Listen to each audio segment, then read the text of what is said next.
Welcome to waves media Telugu. Shamshabad మండల పరిధిలోని బహదూర్గూడ గ్రామ రైతుల భూముల విషయంలో ప్రభుత్వం న్యాయం చేయాలని సిపిఐ రాష్ట్ర కార్యదర్శి ఎమ్మెల్యే కూనంనేని సాంబశివరావు డిమాండ్ చేశారు. Bullet train station, bus terminal కోసం రైతుల భూములను స్వాధీనం చేసుకునే చర్యలను నిరసిస్తూ రైతులు చేపట్టిన ఆందోళనకు ఆయన మద్దతు తెలిపారు.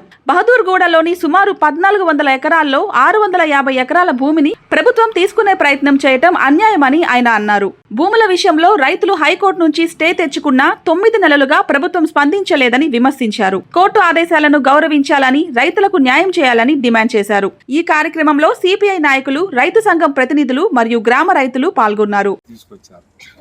ముందు 2-3 పోరాట కార్యక్రమాలు ఉన్నాయి. ఒకటి న్యాయ పోరాటం చేయాల్సిందే. న్యాయ పోరాటం చేస్తున్నా కూడా కోర్టు అనేసార్లు ఆదేశాలు ఇస్తున్నా కూడా హైదరాబాదు కోర్టు ఆదేశాలను ధిక్కరించి వాళ్ళు చేయదలుచుకుని చేస్తున్నారు.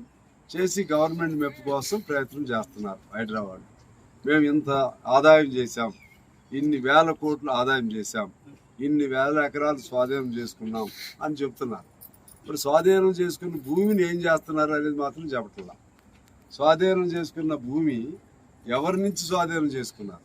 పేదవాడి భూమిని స్వాధీనం చేసుకున్నారా, లేకపోతే ధనవంతుల భూమిని స్వాధీనం చేసుకున్నారా, లేకపోతే కార్పొరేట్ వ్యక్తుల, శక్తుల, లేకపోతే పారిశ్రామికవేత్తల భూములు స్వాధీనం చేయాలి? అది లెక్కలు చెప్పట్లేదు. అందుకని మేమేం అడుగుతున్నామంటే మొత్తం మీద హైడ్రా మీద మీరు తీసుకున్న భూములు ఏమేమిటి శ్వేతపత్రం విడుదల చేయండి. ఎవరెవరి భూమి, పేదాడి భూమి ఎంత ఉంది, అందులో ఉన్నవాడి భూమి ఎంత ఉందో ఆ లెక్కలు తీయండి. తీస్తే అప్పుడు మీ మీద ఒక కాన్ఫిడెన్స్ అవుతుంది. తర్వాత ఎవరైనా కోర్టుకి వెళ్ళినా సరే, కోర్టుది అక్షంతలు వేస్తున్నా సరే కోర్టుగానే చేస్తున్నారు, వీళ్ళు చేసేది చేస్తూ ఉన్నారు. ఇవాళ మీరు స్టే ఆర్డర్ తెచ్చుకుని 9 నెలలు అయింది. 9 నెలలు అయితే ఇవాళ వచ్చి మీరు వాళ్ళ హైడ్రాకి సంబంధించినటువంటి వాహనాలు తిప్పటం అంటే మిమ్మల్ని ముందు భయభ్రాంతులకు గురి చేసి ఏదో పద్ధతిలో మీరు రాజీకి రావాలనే దానికోసం వాళ్ళు చేస్తూ ఉన్నారు. నేను మిమ్మల్ని కోరేది ఒకటే, భయపడవద్దు. భయపడితే మొత్తం పోతాయి, భయపడితే ప్రాణమే పోయింది. ఎదురు తిరిగారు అనుకోండి, ప్రాణం దక్కొచ్చు, విజయం కూడా పొందొచ్చు. ఎదురు తిరిగితే 2 వస్తాయి, విజయం వస్తుంది, తర్వాత వాళ్ళు మన దగ్గర రావాలి. సర్వే నెంబర్లో ఒక 61, 28, 2 తర్వాత 73 నుంచి మిగిలినవన్నీ, 77 నుంచి మిగిలినవన్నీ గవర్నమెంట్ లెక్క అని చూపెడుతున్నారు. అంటే ఇక్కడ 650 ఎకరాలు ఇక్కడ పోతుంది. 78 నుంచి ఎన్ని ఎకరాలు ఉంటుంది? 700 ఎకరాలు. 78 నుంచి 76 నుంచి 77 నుంచి 101 సర్వే నెంబర్ మిస్సింగ్ చేసి అందులో ఏం రాసినాక 77 నుంచి మిస్సింగ్ చేసిన సర్వే నెంబర్లో 62 500 ఎకరాలని రాసుకున్నారు. కేవలం పానీలో మాత్రం రాసుకున్నారు. 77 సర్వే నెంబర్ లేదా? 1351 ఎకరాలు ఇంతకుముందు మా నరసింహ గారు చెప్పినట్టు 1 నుంచి 101 సర్వే నెంబరు టోటల్గా పట్టాభూమిగా రికార్డు ఉంది. ఈ రికార్డు ఏదైతే ఉందో బేస్ రికార్డు, తెలంగాణకు ఉన్నటువంటి బేస్ రికార్డు సేత్వార్ రికార్డు ఉంటుంది. ఆ సేత్వార్ రికార్డు ప్రకారం ఇది 1 నుంచి 101 సర్వే నెంబరు పట్టాభూమి ఉంది. అలాగే ఈ యొక్క విలేజ్ మ్యాప్ నక్షా దాని ప్రకారం తయారు చేసి ఉంది. దాంట్లో కూడా 1 నుంచి 101 సర్వే నెంబర్లు పొందుపరుచున్నాయి. అలాగే టీపన్స్ కూడా ఈ విలేజ్ తయారు చేసి అవి కూడా 1 నుంచి 101 సర్వే నెంబర్లకు ఉన్నాయి. ఇవన్నీ కూడా పట్టాభూములుగా రికార్డు ఉంది. ఈ రికార్డు ఉన్నప్పటికీ కూడా ఈ రెవెన్యూ సిబ్బంది ఏదైతే పహానీలు రాస్తారు, ఈ నక్షా వాటి రాసే వాళ్ళు ఏం చేశారంటే పొరపాటు చేసి 11 ఎకరాలు ఉన్న చోట 500 ఎకరాలు రాయడం వల్ల దాన్ని సరిదిద్దటం మానేసి ఈ 500 ఎకరాలు ఏదో ఒక విధంగా గవర్నమెంట్ పేరు రాశారు, దీన్ని ఏదో ఒక విధంగా మేనేజ్ చేయాలనే ఉద్దేశంతో మిస్గైడ్ అయ్యి ఇప్పుడు రైతులందరినీ ఇబ్బంది పెడుతున్నారు. 2001-2002 సంవత్సరంలో ఈ విలేజ్లో ఈ యొక్క సమస్యని తీర్చడం కోసం అప్పుడున్న ప్రభుత్వం ఎంజాయ్మెంట్ సర్వే కూడా చేసింది. రైతులందరికీ పాస్బుక్లు ఇవ్వాలని చెప్పి 2006 సంవత్సరంలో చాలామంది రైతులకు పాస్బుక్లు కూడా ఇష్యూ చేయడం జరిగింది. పాస్బుక్లు ఇచ్చిన తర్వాత కూడా ఈ పట్టా భూముల్లో ఎన్నో క్రయ విక్రయాలు జరిగినాయి, సేల్ డీడ్ జరిగినాయి, రిజిస్ట్రేషన్ జరిగినాయి.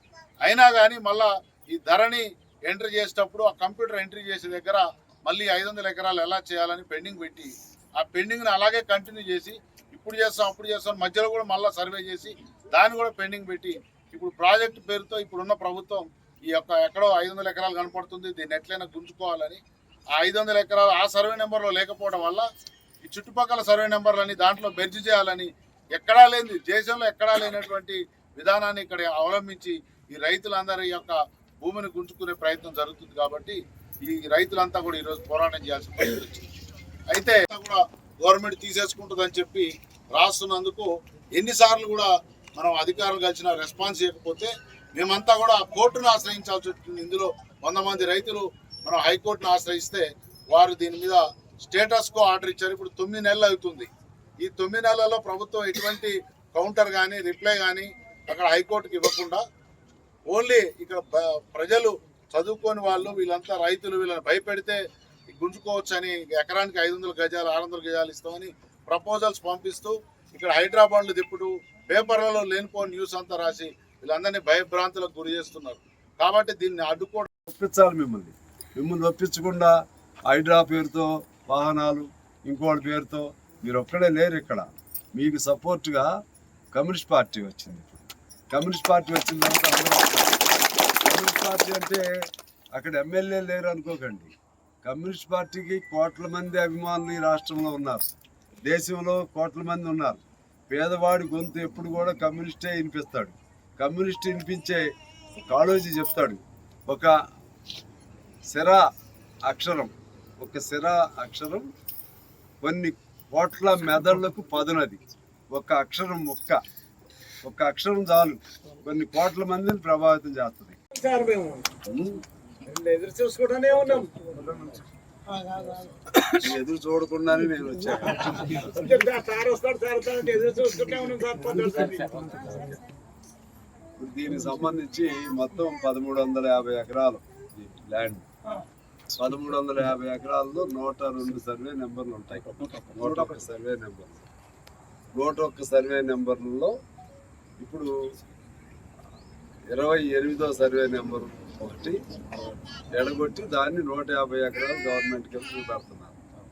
ఇంకోటి 61వ సర్వే నెంబర్ 62వ సర్వే నెంబర్ని